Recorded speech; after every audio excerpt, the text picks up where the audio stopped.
Le chef des forces nucléaires de l'armée russe a été assassiné dans une explosion. L'Ukraine a revendiqué son assassinat. Cette défaite de la Russie sera difficile à encaisser. Et les pays de l'OTAN, bien qu'ils fassent semblant d'être confiants ou encore innocents, sont tous en train de renforcer leur sécurité par peur de représailles. Même aux États-Unis, il y a eu une réunion d'urgence sur le renforcement de la sécurité après cet acte. La Russie a appréhendé et arrêté l'individu responsable de l'attentat qui a coûté la vie au général Igor Kirillov et son assistant à Moscou. Dans une vidéo d'arrestation, le suspect avoue son crime, détaillant les étapes de son acte et les motivations qui l'ont poussé à passer à l'acte. Il affirme avoir été recruté par les services de renseignement ukrainiens avant d'être envoyé à Moscou, endroit où il a attendu pendant plusieurs mois pour pouvoir recevoir des instructions. Il explique que par la suite, les composantes de l'explosif lui ont été envoyées avec les consignes nécessaires. Il affirme avoir installé la bombe sur un scooter et déclenché l'explosion au moment où le général Kirillov et son assistant quittaient le bâtiment, déclarant « J'ai appuyé sur le bouton ». Le suspect confesse avoir agi en échange d'une promesse de 100 000 $ américains et l'obtention d'un passeport européen. Donc si on résume, des dollars américains et un passeport européen.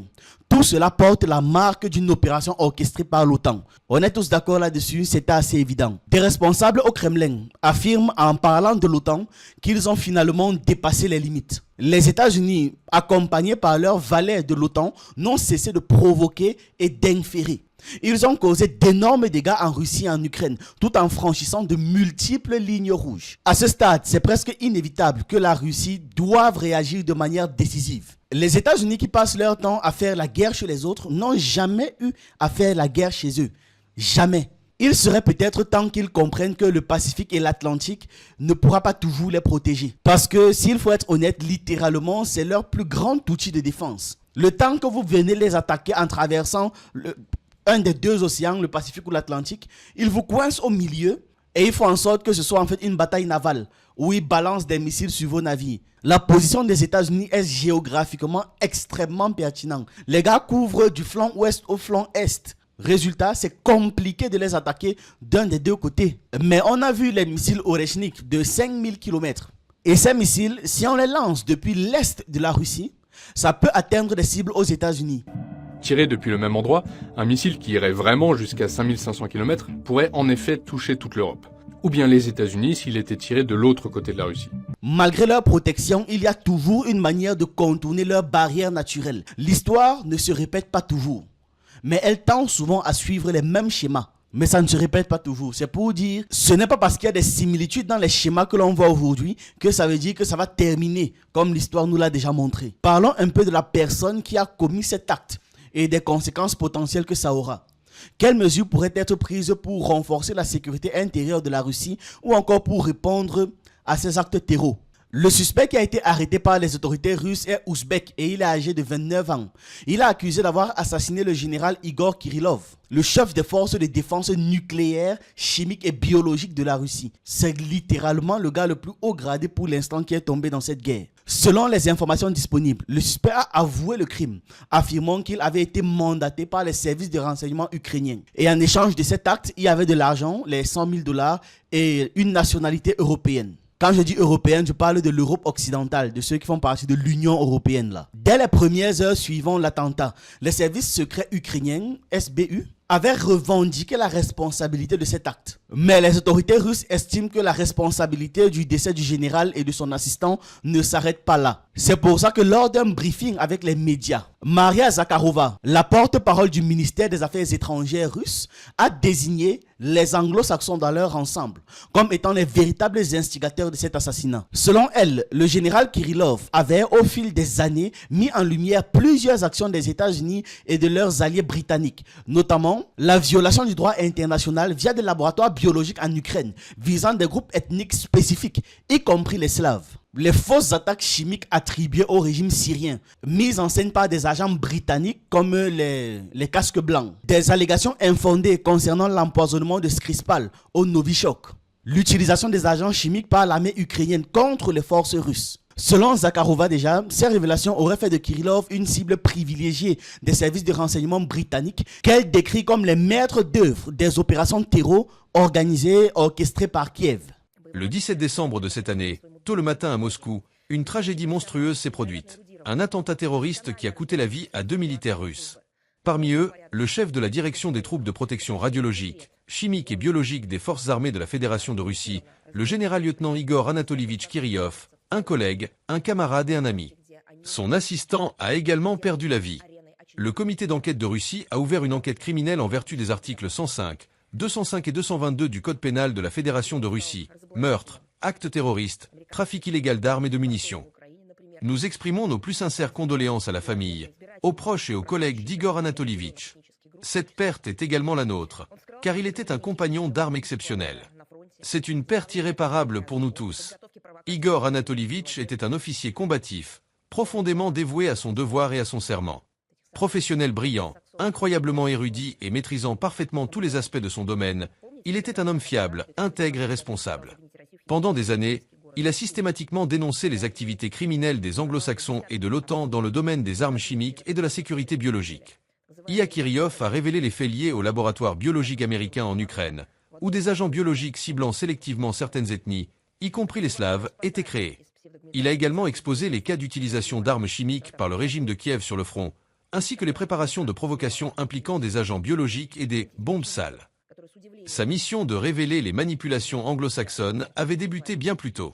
En 2018, lorsque la propagande occidentale avait accusé la Russie d'une prétendue attaque chimique dans la ville syrienne de Douma, c'est I.A. Kirillov qui avait mis en lumière les incohérences flagrantes de cette affaire fabriquée de toutes pièces.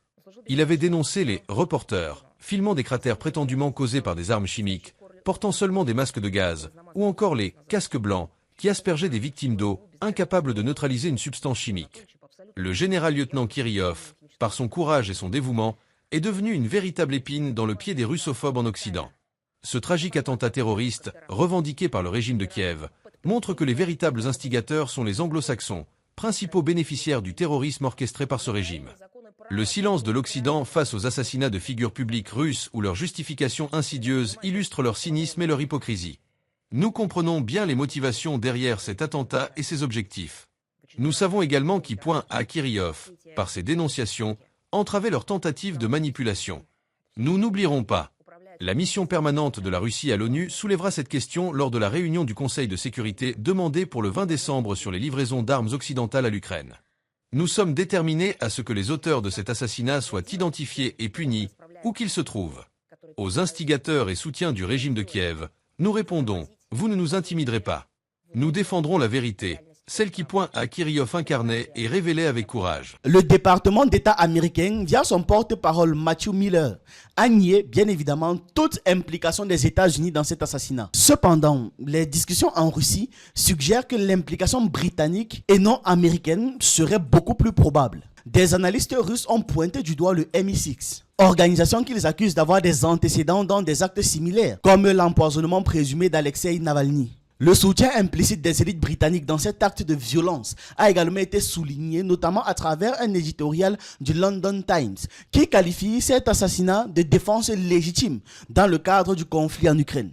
Le débat autour de cet attentat soulève plusieurs enjeux majeurs en Russie. Déjà, la réintroduction de la peine capitale. Après des attentats précédents, comme celui du complexe Crocus, ou encore le meurtre de Daria Dugina, de nombreux citoyens et experts en Russie réclament la fin du moratoire sur la peine de mort, ou du moins, ou à minima sur les affaires de terreau. Il y a aussi la sécurité des hauts responsables qui est remise en cause. L'attentat a montré au monde la vie modeste des officiers supérieurs russes et le manque apparent de mesures de protection adaptées, ce qui pose des questions sur l'amélioration de leur sécurité. Maintenant, les représailles contre Kiev. L'opinion publique russe attend de savoir quelle action concrète le Kremlin va entreprendre en réponse à cet acte perpétré en plein cœur de Moscou. Alors que les enquêtes se poursuivent pour identifier les complices ukrainiens ou étrangers du suspect, la Russie est en train de réfléchir à des moyens de renforcer sa sécurité intérieure et de riposter face à ce qu'elle perçoit comme une escalade dans les actions hostiles de ses adversaires.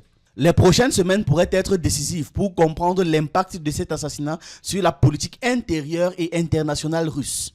L'acte contre Igor Kirillov, le chef des forces de défense radiologique, chimique et biologique russes, dans une explosion à proximité de son domicile à Moscou, soulève des interrogations sur différentes implications. Ce haut responsable militaire était à l'origine de révélations troublantes concernant des laboratoires biologiques associés à des programmes militaires américains en Ukraine et dans d'autres régions du monde. Il avait dévoilé des informations précises sur l'implication du département d'État américain dans des recherches biologiques militaires à travers des sous-traitants tels que Metabiota. Il avait aussi cité EcoHealth Alliance et d'autres. Ces activités soutenues par le Pentagone et d'autres agences américaines auraient été menées sous couvert de programmes de biosécurité, parfois hors des juridictions américaines. En Ukraine, par exemple, des découvertes pendant l'opération militaire spéciale russe confirment l'implication de l'Institut de recherche médicale sur les maladies infectieuses de l'armée américaine dans l'accumulation d'agents pathogènes dangereux. Kirillov avait également affirmé que les États-Unis se préparaient à une nouvelle pandémie en étudiant les mutations virales. Une déclaration qui à l'époque avait suscité des agitations dans les médias internationaux. Les accusations portées par le général Kirillov ne s'arrêtent pas aux institutions publiques américaines. Il avait réussi à identifier plusieurs responsables américains, dont des figures liées à de très grosses sociétés pharmaceutiques comme Pfizer, Moderna ou encore Johnson & Johnson. Et il avait réussi à créer un lien entre eux pour leur rôle dans des projets biologiques très controversés. Ces multinationales soutenues par des fonds d'investissement alliés au Parti démocrate américain auraient donc contourné des normes de sécurité pour servir des intérêts économiques et stratégiques. En outre, Kirillov avait souligné le rôle des personnalités influentes comme Clinton, Soros ou encore les Rockefeller, qui via des ONG, encore les ONG, auraient financé des recherches biologiques militaires. Il accusait ces entités de viser une supériorité globale dans des domaines sensibles comme la biofabrication et la surveillance biologique. Donc il voulait dominer ces marchés, contrôler ces marchés et choisir quelle maladie sort et quelle maladie ne sort pas. Compte tenu de toutes ces révélations donc, le meurtre de Kirillov semble loin d'être un simple acte isolé. L'explosion qui lui a coûté la vie et à celle de son assistant survient alors qu'il avait récemment exposé des preuves du Congrès américain sur les pratiques de laboratoire biologique en Ukraine et un certain nombre d'autres activités qui violent complètement les normes internationales. Le général Kirillov avait également publié des rapports en janvier 2024 mettant en garde contre les objectifs militaro-biologiques des États-Unis qui incluaient la manipulation d'agents pathogènes très dangereux dans des zones stratégiquement importantes. Et toutes ces affirmations plaçaient le général en première ligne dans la guerre d'information entre Moscou et Washington. Au vu donc de tous ces éléments exposés, la mort du général Kirillov ne semble pas être une coïncidence. Non. Et on l'a vu, le type l'a avoué. Son rôle clé dans la vulgarisation de dossiers sensibles touchant à la fois des intérêts géopolitiques et économiques d'envergure en faisait une cible privilégiée. Cet attentat pourrait s'inscrire dans une stratégie visant à réduire au silence tous ceux qui menacent de dévoiler les vérités embarrassantes pour les grandes puissances. On est en train de nous expliquer qu'il a payé de sa vie son engagement à exposer des atteintes graves à l'éthique et à la sécurité internationale. La Russie, pour sa part, va utiliser cet événement comme une raison supplémentaire pour intensifier ses accusations contre l'Occident et redéfinir complètement ses stratégies sécuritaires. Poutine a déjà grondé les services secrets russes en expliquant qu'ils n'ont pas été assez vigilants. Dmitri Medvedev, l'ancien président russe, a souligné l'importance pour les autorités de sécurité de capturer les responsables de l'assassinat d'Igor Kirillov. Il a également affirmé que les instigateurs de cet acte basé à Kiev avaient été identifiés et devaient être neutralisés. Par neutraliser, vous devez entendre éliminer. Durant l'ouverture de sa réunion de contrat de défense, Medvedev a rendu un hommage à la mémoire du général décédé et il a affirmé que les coupables étaient connus. Aujourd'hui, notre collègue et camarade Igor Kirillov a été tué lors d'une attaque terroriste. Kirillov était un commandant militaire fidèle à son serment et à son devoir. Nous tous, présents dans cette salle, le connaissions comme un vrai professionnel et comme un homme honnête et conscient de ses responsabilités. Tout le monde comprend ce qui s'est passé et ce qu'il faut faire. Bien que l'enquête ait à peine commencé, nos ennemis se sont déjà hâtés d'afficher leur implication. Mais en tout cas, les forces de l'ordre doivent identifier les assassins en Russie.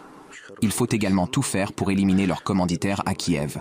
Ceux-ci sont aussi bien connus, il s'agit des cadres dirigeants militaires et politiques de l'Ukraine. Dmitry Polansky, représentant adjoint de la Russie auprès de l'ONU, a également assuré que le pays mettait tout en œuvre pour que les terreaux soient punis.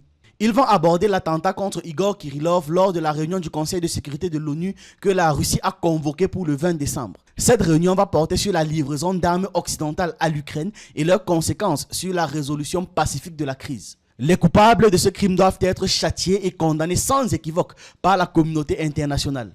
Nous sommes le 20 décembre, donc la réunion est en cours en ce moment.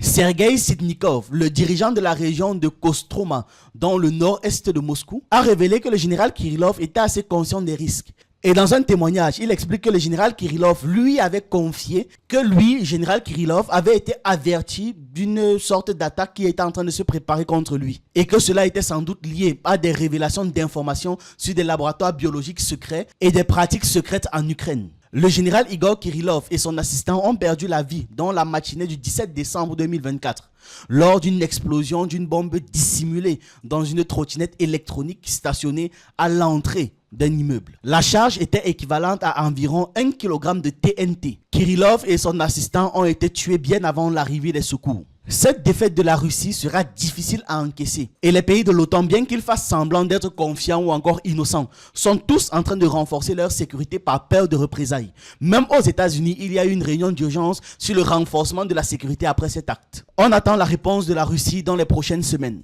Voilà, c'est ce que j'avais à partager avec vous dans cette vidéo. Donnez-moi vos avis en commentaire, j'attends vos analyses et on se retrouve une prochaine fois.